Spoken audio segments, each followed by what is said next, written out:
বাংলাদেশের বীর ছাত্র জনতা, নারী শিশু, কৃষক, শ্রমিক, সকল শ্রেণী পেশার মানুষ, সর্বস্তরের জনগণ বিশ্বকে দেখিয়ে দিয়েছে বাংলাদেশের জনগণ বন্দুকের সামনে বুক পেতে দিতে রাজি, তবুও তারা স্বৈর শাসনকে মেনে নিতে রাজি নয়। বাংলাদেশের সবচেয়ে জনপ্রিয় গণতান্ত্রিক রাজনৈতিক দল বিএনপির পক্ষ থেকে বাংলাদেশের গণতন্ত্রকামী বীর জনগণকে জানাই আন্তর্জাতিক গণতন্ত্র দিবসের সংগ্রামী শুভেচ্ছা। প্রিয় ভাই বোনেরা, গণতন্ত্র প্রতিষ্ঠার সংগ্রামে শহীদ মৃত্যুবরণ করেছেন যারা, আহত হয়েছেন যারা, হাত পা চোখ হারিয়ে চিরতরে পঙ্গুত্ব বরণ করেছেন, দেশের গণতান্ত্রিকামী জনগণ আজীবন তাদের এই আত্মত্যাগ এবং অবদান শ্রদ্ধার সঙ্গে স্মরণ করবেন। হতাহতদের প্রতিটি পরিবারের প্রতি অবশ্যই রাষ্ট্র তার যথাযথ দায়িত্ব পালন করবে বলে আমরা বিশ্বাস করি। লাখো শহীদের বিনিময়ে অর্জিত স্বাধীন গণতান্ত্রিক বাংলাদেশের রাষ্ট্র, রাজনীতি, শাসন প্রশাসন হওয়ার কথা ছিল government of the people, by the people, for the people. অথচ গত 15 বছর বাংলাদেশে মাফিয়া শাসন চালু করা হয়েছিল। দেশে বিদেশে পলাতক স্বৈরাচার বিনা ভোটের সেই সরকারের পরিচয় হয়ে উঠেছিল government of the mafia, by the mafia, for the mafia. প্রিয় দেশবাসী, এই মাফিয়া চক্র দেশকে সর্বক্ষেত্রে ভঙ্গুর করে দিয়েছিল। দেশকে সম্পূর্ণ আমদানি নির্ভর, ঋণ নির্ভর এবং পরনির্ভরশীল রাষ্ট্রে পরিণত করেছিল। মাফিয়া চক্র দেশের ব্যাংকগুলোকে পর্যন্ত দেউলিয়া করে দিয়েছিল।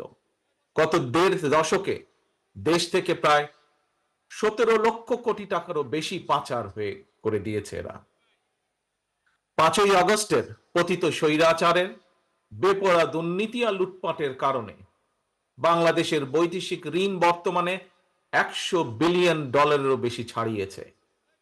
বাংলাদেশে আজ যে শিশুটি জন্ম নিয়েছে কোনো কারণ ছাড়াই, সেই নিষ্পাপ শিশুটিরও মাথাপিছু ঋণ কমপক্ষে 1.5 লক্ষ টাকা। প্রিয় ভাই বোনেরা, মাফিয়া চক্র দেশকে শুধু অর্থনৈতিকভাবেই ভঙ্গুর করে দেয়নি, দেশের আর্থ সামাজিক সাংস্কৃতিক এবং রাজনৈতিক রীতিনীতিকেও ধ্বংস করে দিয়েছে। প্রতিটি সাংবিধানিক এবং বিধিবদ্ধ প্রতিষ্ঠান অকার্যকর করে ফেলা হয়েছিল। খোদ বিচার বিভাগকেই ফ্যাসিবাদের সূতিকাগারে পরিণত করা হয়েছিল। একটি রাষ্ট্র কতটা সভ্য এবং গণতান্ত্রিক সেটি দেশের আইন শৃঙ্খলা বাহিনীর আচরণে স্পষ্ট হয়ে ওঠে। কিন্তু মাফিয়া চক্র দলীয় স্বার্থে ব্যবহার করতে গিয়ে দেশের আইন শৃঙ্খলা বাহিনীকেও সম্পূর্ণ বিপর্যস্ত করে দিয়েছে। গণতন্ত্রকামী প্রিয় ভাই ও বোনেরা, অন্যায়, অনিয়ম আর অরাজকতার বিরুদ্ধে গণবিস্ফোরণে মাফিয়া চক্রের প্রধান দেশ ছেড়ে পালানোর পর দেশে মাফিয়া শাসন শোষণের অবসান ঘটেছে। পতিত স্বৈরাচারের পলায়নের মধ্যে দিয়ে একটি গণতান্ত্রিক মানবিক বাংলাদেশ গড়ার পথে প্রধান বাধা হয়তো দূর হয়েছে, তবে বাধা দূর হলেও মাফিয়া চক্রের রেখে যাওয়া 15 বছরের জঞ্জাল কিন্তু এখনো দূর হয়নি। এই জঞ্জালকে দূর করে জনগণের, বাংলাদেশের জনগণের ভোটে জনগণের কাছে জবাবদিহিমূলক একটি গণতান্ত্রিক সরকার প্রতিষ্ঠার লক্ষ্যে অন্তর্বর্তীকালীন বর্তমান সরকার কাজ করছে। তবে মাফিয়া চক্রের প্রধান দেশ ছেড়ে পালালেও মাফিয়া চক্রের বেনিফিশিয়ারি অপশক্তি প্রশাসনের ভেতরে থেকে কিংবা রাজনীতির ছদ্মবরণে অন্তর্বর্তীকালীন সরকারকে চ্যালেঞ্জ ছুড়ে দেওয়ার অপচেষ্টা কিন্তু অব্যাহত রেখেছে। প্রিয় দেশবাসী, ভাই ও বোনেরা, বর্তমান অন্তর্বর্তীকালীন সরকার হাজারো শহীদের রক্তের বিনিময় লক্ষ কোটি জনতার গণ অভ্যুত্থানের ফসল। এই সরকারের কোনো কোনো কার্যক্রম সকলের কাছে হয়তো সাফল্য হিসাবে বিবেচিত নাও হতে পারে, কিন্তু এটি আমাদের প্রত্যেককে মনে রাখতে হবে, এই সরকারের ব্যর্থতা আমাদের সকলের ব্যর্থতা, বাংলাদেশের পক্ষের গণতান্ত্রিকামী জনগণের ব্যর্থতা। সুতরাং এই অন্তর্বর্তীকালীন সরকারকে কোনোভাবেই ব্যর্থ হতে দেওয়া যাবে না। দেশে বিদেশে থেকে নানা রকমের উস্কানিতেও জনগণ অন্তর্বর্তীকালীন সরকারকে ব্যর্থ হতে দেবে না। তবে অন্তর্বর্তীকালীন সরকার যাতে নিজেরাই নিজেদের ব্যর্থতার কারণ না হয়ে দাঁড়ায়, সে ব্যাপারে তাদেরকেও সতর্ক থাকতে হবে। বাংলাদেশ কিংবা যে কোনো দেশেই গণ অভ্যুত্থানের মাধ্যমে গঠিত সরকার অবশ্যই জনগণের সরকার। তাই জনগণ অন্তর্বর্তীকালীন সরকারের প্রতি সহযোগিতা অব্যাহত রেখেছে, রাখবে। তবে কোনো এক পর্যায়ে অন্তর্বর্তীকালীন সরকারের জবাবদিহিতাও কিন্তু নির্বাচিত সংসদের মাধ্যমেই নিশ্চিত করা হয়। সুতরাং জনগণের রাজনৈতিক ক্ষমতায়নের মাধ্যমে একটি নির্বাচিত সংসদ এবং সরকার প্রতিষ্ঠায় অন্তর্বর্তীকালীন সরকারের সকল সংস্কার কার্যক্রমের প্রথম এবং প্রধান টার্গেট হওয়া জরুরি। এজন্যই আমরা মনে করি অগ্রাধিকার ভিত্তিতে জনগণের ভোটে নির্বাচিত প্রতিনিধিদের দ্বারা জবাবদিহিমূলক সরকার এবং সংসদ প্রতিষ্ঠার লক্ষ্যকে সামনে রেখেই সংস্কার কার্যক্রম এগিয়ে নেওয়া দরকার। কারণ জনগণের রাজনৈতিক ক্ষমতায়ন ছাড়া সংস্কার কার্যক্রমে প্রক্রিয়ায় জনগণের সরাসরি সম্পৃক্ততা ছাড়া উন্নয়ন, গণতন্ত্র কিংবা সংস্কার কোনোটিকেই টেকসই এবং কার্যকর হয় না। একটি অবাধ, সুষ্ঠু এবং নিরপেক্ষ নির্বাচনের মাধ্যমে প্রতিটি ভোটারের ভোট প্রদানের অধিকার নিশ্চিত করে ভোটারদের কাঙ্ক্ষিত প্রতিনিধি নির্বাচন করার অধিকার প্রতিষ্ঠার মাধ্যমেই জনগণের রাজনৈতিক ক্ষমতায়ন নিশ্চিত করা সম্ভব। এবং সেই লক্ষ্যে বিশেষ করে নির্বাচন কমিশন, জনপ্রশাসনের সংস্কার এবং আইন শৃঙ্খলা বাহিনীকে সক্ষম এবং উপযুক্ত করে তুলতে হবে। অগ্রাধিকার ভিত্তিতে পদক্ষেপ নিতে হবে। অন্তর্বর্তীকালীন সরকার ইতিমধ্যেই বেশ কিছু ক্ষেত্রে সংস্কার কার্যক্রম হাতে নিয়েছে। তবে আমরা মনে করি অন্তর্বর্তীকালীন সরকার এজেন্ডা সেটিং এর ক্ষেত্রে অগ্রাধিকার ভিত্তি নির্ধারণ করতে না পারলে গণ অভ্যুত্থানের সাফল্য ব্যাহত করতে ষড়যন্ত্রকারী নানা চক্র সুযোগ গ্রহণ করতে পারে এবং এরই ভিতর এর কিছু কিছু আলামত আমরা দেখতে পাচ্ছি। প্রিয় দেশবাসী, এবারের গণ অভ্যুত্থানের চরিত্র অতীতের যে কোনো গণ অভ্যুত্থানের চেয়ে ব্যতিক্রম। কেন ব্যতিক্রম? কারণ পলাতক স্বৈরাচারের অবৈধ শাসনকালে সকল গণতান্ত্রিক অধিকার, মানবাধিকার হারিয়ে জনগণ পরাধীনতার শৃঙ্খলে আবদ্ধ হয়ে পড়েছিল। এমনকি হুমকির সম্মুখীন ছিল দেশের স্বাধীনতা ও সার্বভৌমত্ব। তাই এবারের গণ অভ্যুত্থানের মধ্যে দিয়ে কেবল মানুষের অধিকারই প্রতিষ্ঠিত হয়নি, দেশের স্বাধীনতা, সার্বভৌমত্ব রক্ষা পেয়েছে। দেশ এবং জনগণ এখন স্বাধীন। গুম, খুন, অপহরণ আর বিভীষিকাময় আয়নাঘরের আতঙ্ক মুক্ত।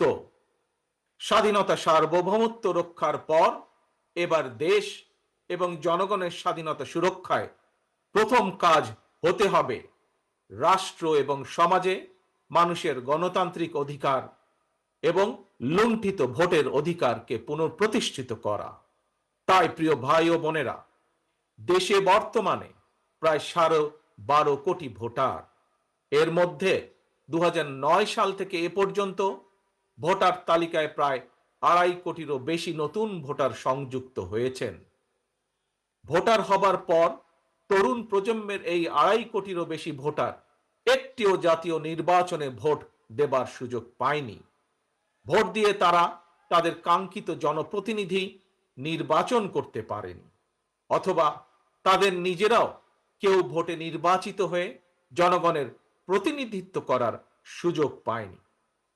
বিএনপি বিশ্বাস করে, বিএনপি মনে করে দেশের জনশক্তির অর্ধেক নারী এবং তারুণ্যের এই বৃহৎ অংশকে রাজনৈতিক অংশীদারিত্বের বাইরে রেখে একটি বৈষম্যহীন মানবিক রাষ্ট্র গঠন সম্ভব নয়।